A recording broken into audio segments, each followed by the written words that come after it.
ಬೆಳಗಾವಿ ಜಿಲ್ಲೆ ಕಿತ್ತೂರು ತಾಲೂಕಿನ ಹುಣಸಿಕಟ್ಟೆ ಗ್ರಾಮ ರಾಷ್ಟ್ರಕ್ಕಾಗಿ ತಮ್ಮ ಬದುಕನ್ನು ಮುಡುಪಾಗಿರಿಸಿ ಭಾರತೀಯ ಸೇನೆಯಲ್ಲಿ 30 ವರ್ಷಗಳ ಕಾಲ ಸುದೀರ್ಘ ಸೇವೆ ಸಲ್ಲಿಸಿ ಕಿರಿಯ ಶ್ರೇಣಿ ಅಧಿಕಾರಿಯಾಗಿ ನಿವೃತ್ತಿ ಹೊಂದಿ ತಮ್ಮ ಸ್ವಗ್ರಾಮ ಹುಣಸಿಕಟ್ಟೆಗೆ ಆಗಮಿಸುತ್ತಿರುವ ಭಾರತೀಯ ಹೆಮ್ಮೆಯ ಸುಪುತ್ರ ಶ್ರೀ ಶಿವಪ್ಪ ನಾಗಪ್ಪ ಅಂಚಿನಮನೆ 1996 ಏಪ್ರಿಲ್ 27 ಭರ್ತಿಯಾಗಿ ಬೆಂಗಳೂರು ಟ್ರೈನಿಂಗ್ ಮುಗಿಸಿ 1997 ಮೇಯಲ್ಲಿ ಜಮ್ಮು ಕಾಶ್ಮೀರದ ಉಧಂಪುರ್ಗೆ ಪೋಸ್ಟಿಂಗ್ ಆಯಿತು ಮತ್ತು ಮೇ 3 1999ರಿಂದ ಕಾರ್ಗಿಲ್ ಯುದ್ಧ ಪ್ರಾರಂಭವಾಗಿದ್ದು ಅದರಲ್ಲಿ ನಾವು ಸಕ್ರಿಯವಾಗಿ ಭಾಗಿಯಾಗಿದ್ದೆವು. ಮದ್ದುಗಳನ್ನು ಮತ್ತು ಸೈನಿಕರನ್ನು ಒಂದು ಜಾಗದಿಂದ ಮತ್ತೊಂದು ಜಾಗಕ್ಕೆ ಕರೆದುಕೊಂಡು ಹೋಗೋದು, ಅವರಿಗೆ ಆಹಾರವನ್ನು ಪೂರೈಸುವುದು ಮತ್ತು ಒಬ್ಬ ಸೈನಿಕ ವೈರ ಜೊತೆ ಯುದ್ಧ ಮಾಡಲು ಅವನಿಗೆ ಯಾವ ವಸ್ತುಗಳು ಅವಶ್ಯಕತೆ ಇರ್ತಿತ್ತು ಅದನ್ನೆಲ್ಲ ನಾವು ಪೂರೈಸ್ತಾ ಇದ್ವಿ.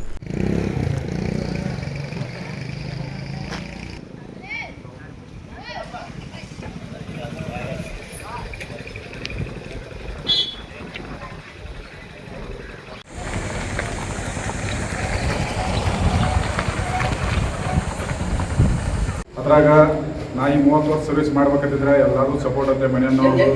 ಆಮೇಲೆ ಸ್ಪೆಷಲಿ ಹೇಳ್ಬೇಕಂತಂದ್ರೆ ನನ್ನ ವೈಫ್ ಸಪೋರ್ಟ್ ಐತಿ, ನಮ್ಮ ಮಾವನವ್ರ ಸಪೋರ್ಟ್ ಐತಿ, ನಮ್ಮ ತಮ್ಮ ಸಪೋರ್ಟ್ ಇದ್ದಾಗ ನಾನು 30 ವರ್ಷ ಸರ್ವಿಸ್ ಮಾಡೋಕೆ ಆಯಿತು. ಇಲ್ಲ ಅಂತಂದ್ರೆ ಈಗಿನ ಜನ್ರೇಷನ್ ನೋಡ್ಬೇಕಾದ್ರೆ 17 ವರ್ಷ 19 ವರ್ಷ ಮಾಡಿಬಿಟ್ಟು ಬರ್ತಾರೆ. ಬಟ್ ನಾನು ಆ ಥರ ಆಗಿಲ್ಲ. ಈ ಥರ ನಾನು 30 ವರ್ಷ ಮಾಡ್ಬೇಕಂತಿದ್ರೆ ಎಲ್ಲರೂ ಸಪೋರ್ಟ್ ಇದ್ದಾಗ ಮಾತ್ರ ನಾವು 30 ವರ್ಷ ಮಾಡೋಕೆ ಸರ್ವಿಸ್ ಆಯ್ತು ಅಂತ ಹೇಳ್ತಾನೆ. ಬಟ್ ಈ 30 ವರ್ಷ ಸರ್ವಿಸ್ದಾಗ ನನ್ನ ವೈಫ್ ಸಪೋರ್ಟ್ ಭಾಳ ಅಂತ ಹೇಳಕ್ಕೆ ಇಷ್ಟಪಡ್ತೇನೆ. ಸರ್, ತಂದೆ ತಾಯಿಗಳು ನೆನಪು ಬರ್ತಾ ಇತ್ತು ಸರ್, ಡ್ಯೂಟಿ ಮಾಡ್ಬೇಕಾದ್ರೆ ಊರಿಗೆ ನೆನಪು ಬರ್ತಾ ಇತ್ತು. 30 ವರ್ಷ ಸೇವೆ ಕಳಿಸಿದ ಅವಾಗ ಎಷ್ಟು ದುಃಖ ಆಗ್ತದೆ ಅಂತ ತಂದೆ ತಾಯಿಗೆ ಹೇಳ್ಬೇಕಂದ್ರೆ ತಂದೆದ ಒಂದು ಘಟನೆ ಅಂತ ನಾ ಹೇಳಕ್ಕೆ ಇಷ್ಟಪಡ್ತೇನೆ. ಇದ್ರಾಗ ನಾನು ಟ್ರೈನಿಂಗ್ ಮಾಡ್ತಾ ಇದ್ದೆ. ಅವಾಗ ನಾನು ಟ್ರೈನಿಂಗ್ ಮಾಡೋಕೆ ಒಂದು 2-3 ತಿಂಗಳಾಗಿತ್ತು. ಟ್ರೈನಿಂಗ್ ಮಾಡೋ ನಮ್ಮ ಅಪ್ಪ ಮತ್ತು ನಮ್ಮ ಕೆರೆಪಗ ನಮ್ಮ ನೀಲಪ್ಪನವರ ಬ್ರದರ್ ಅವರು ಬಂದಿದ್ದರು. ಬಂದಾಗ ನಾನು ಕಾಕಿ ನಿಕ್ಕರ್ ಹಾಕ್ಕೊಂಡು ನಾನು ಟ್ರೈನಿಂಗ್ ಮಾಡ್ತಾ ಇದ್ದೆ. ಬಂದು ಮೀಟ್ ಆದರು. ಬಟ್ ಇದನ್ನು ಯಾಕೆ ಹೇಳಕ್ಕೆ ಇಷ್ಟಪಡತ್ತಾನೆ ಅಂತಂದ್ರೆ ಆಗಿನ ಆರ್ಮಿಗೂ ಈಗಿನ ಆರ್ಮಿಗೂ ಎಷ್ಟು ಡಿಫ್ರೆಂಟ್ ಐತೆ ಅಂತ ಹೇಳಕ್ಕೆ ಹೋಗ್ತಾನೆ. ಇದ್ರಾಗ ಮೊದಲು ಹೆಂಗಿತ್ತು, ಈಗ ತಪ್ಪು ಐತಿ ಸರಿ ಅಂತ ಹೇಳಲ್ಲ. ಆರ್ಮಿ ಒಳ್ಳೇದೈತಿ. ಬಟ್ ನಾ ಯಾಕೆ ಹೇಳಕ್ಕೆ ಇಷ್ಟಪಡತ್ತಾನೆ ಅಂತಲ್ಲ, ಆಗ ಹಂಗಿತ್ತು. ಈಗ ಬಂದಾಗ ಅವ್ರಿಗೆ ನಾನು ಊಟ ಮಾಡ್ಸೋಕ್ಕಾಗಲಿಲ್ಲ. ಯಾಕಂದ್ರೆ ಆಗಿನ ಊಟ ಹಂಗಿತ್ತು, ಅನ್ನ ಎಲ್ಲ ಇದು ಮಾಡಿಟ್ಟಿದ್ರು, ರೊಟ್ಟಿ ಸಿದ್ದಿಲ್ಲ. ಯಾಕೆ ನಾವು ಊಟ ಮಾಡ್ತೇವೆ, ನನ್ನ ಮಗ ಇಂಥವ್ರು ಊಟ ಮಾಡತ್ತಾನ ಅಂತ ತಿಳಿದು ಅವ್ರಿಗೆ ನೋವು ಆಗ್ಬಾರ್ದು ಉದ್ದೇಶ ನಾವು ಊಟ ಮಾಡ್ತಿರ್ಲಿಲ್ಲ. ಬಟ್ ನಾನು ಟ್ರೈನಿಂಗ್ ಮುಗಿಸಿ ಬಂದಾಗ ನಮ್ಮ ಅಪ್ಪ ಕೇಳಿದ್ರು, ಸರ್ ಎಲ್ಲೆಲ್ಲಿ ಸೇವೆ ಮಾಡಿದ್ರಿ ಸರ್?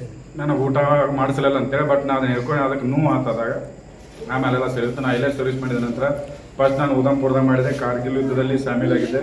ಕಾರ್ಗಿಲ್ ಯುದ್ಧದಲ್ಲಿ ನಾನು ಹೋಗಿ ಡ್ಯೂಟಿ ಮಾಡಿರೋದು. ಸೈನಿಕರಿಗೆ ಮದ್ದು ಗುಂಡುಗಳನ್ನು ಮತ್ತು ಅವರಿಗೆ ಆಹಾರ ಧಾನ್ಯಗಳನ್ನು ನಾವು ಸರ್ವಿಸ್ ಮಾಡಿದೆ. ಆ್ಯಕ್ಚುಲಿ ನಾನು ಡ್ರೈವರ್ ಆದ ಕಾರಣ ನಮ್ದು ಏನೇ ಇದ್ದರೂ ಅವರಿಗೆ ರಾಶನ್ ಆಯ್ತು, ಮದ್ದುಗುಂಡುಗಳಾಯ್ತು, ಒಂದು ಜಾಗದಿಂದ ಮತ್ತೊಂದು ಜಾಗಕ್ಕೆ ನಾವು ಅವ್ರನ್ನ ತಲುಪಿಸ್ತಾ ಇದ್ದೀವಿ.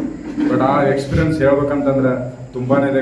ಕಾರ್ಗಿಲ್ ಎಕ್ಸ್ಪೀರಿಯನ್ಸ್ ನೋಡೋಕೆ ನಮ್ಮ ಸೈನಿಕರ ಮೃತದೇಹಗಳನ್ನು ನೋಡೋದು ಒಂದು ಧೈರ್ಯ, ಒಂದು ಸಾಹಸನೂ ಬೇಕು. ಆಮೇಲೆ ನೋವು ಆಗ್ತಾಯಿತ್ತು. ಬಟ್ ನಮ್ಮದು ಏನೇ ಇದ್ರು ರೋಡ್ದನ ಅಷ್ಟೇ ಇತ್ತು.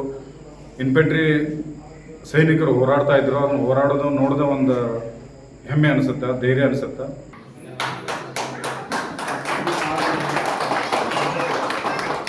ಮುಂದಿನ ತಯಾರಿ ಮಾಜಿ ಸೈನಿಕರಿಗೆ ಸನ್ಮಾನ ಕಾರ್ಯಕ್ರಮ ಹಮ್ಮಿಕೊಳ್ಳಲಾಗಿದೆ.